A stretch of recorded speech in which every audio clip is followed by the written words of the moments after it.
In the ever-changing Forex market, staying informed is crucial for success. Here's the latest professional analysis from RobotfFX. The US dollar retreated slightly, giving the euro, pound, and other risk assets a chance for a minor correction. However, under current conditions, this is merely a temporary respite.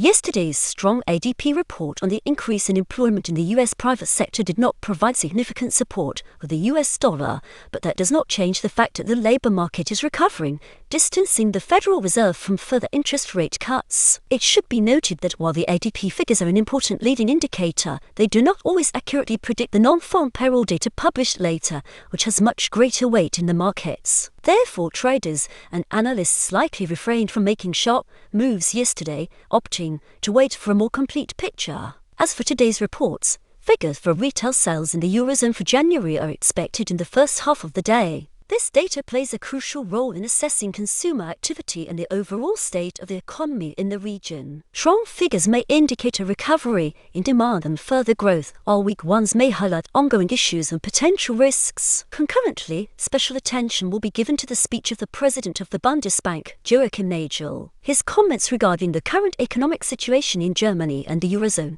as well as potential future steps by the European Central Bank, may have a significant impact on the markets. Capture price channel breakouts with the price channel expert advisor, precise entries and exits. Explore now. Finally, the publication of the ECB report from the monetary policy meeting will be another important event of the day.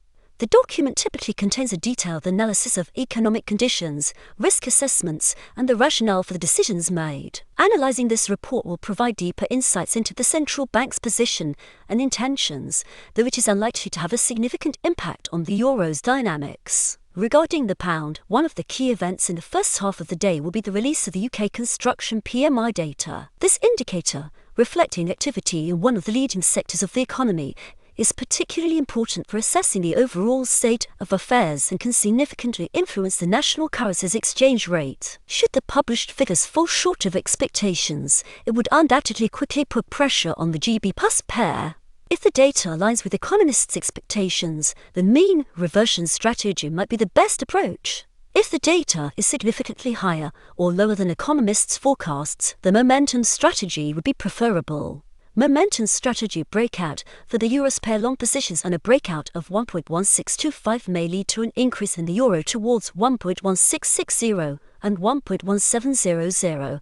Short positions on a breakout of 1.1600 may lead to a decline in the euro towards 1.1575 and 1.1535, but the GB plus pair longs on a breakout of 1.3345 may lead to a rise in the pound towards 1.3383 and 1.3421. Shorts on a breakout of 1.3310 may lead to a drop in the pound towards 1.3275 and 1.3255, but the ASCII pair longs and a breakout of 157.40 may lead to a rise in the dollar towards 157.65 and 158.08. Shorts on a breakout of 157.00 may lead to a dollar sell-off towards 156.75 and 156.33. Mean reversion strategy retracement. For the US pair, I will look for shorts after a fail breakout above 1.1627, targeting a return below this level. I will look for longs after a fail breakout above 1.1589, targeting a return to this level.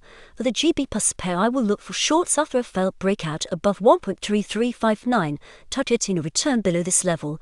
I will look for longs after a failed breakout above 1.3306, targeting a return to this level. For the orders pair, I will look for shorts after a failed breakout above 0.7068, targeting a return below this level. I will look for longs after a failed breakout above 0.7041, targeting a return to this level. For the ASCII pair, I will look for shorts after a failed breakout above 1.3663, targeting a return below this level. I will look for longs after a failed breakout above 1.3642, targeting a return to this level. The material has been provided by RobotfFX.org. Thank you for reading. Level up your trading with proven RobotfFX expert advisors. Check them out now.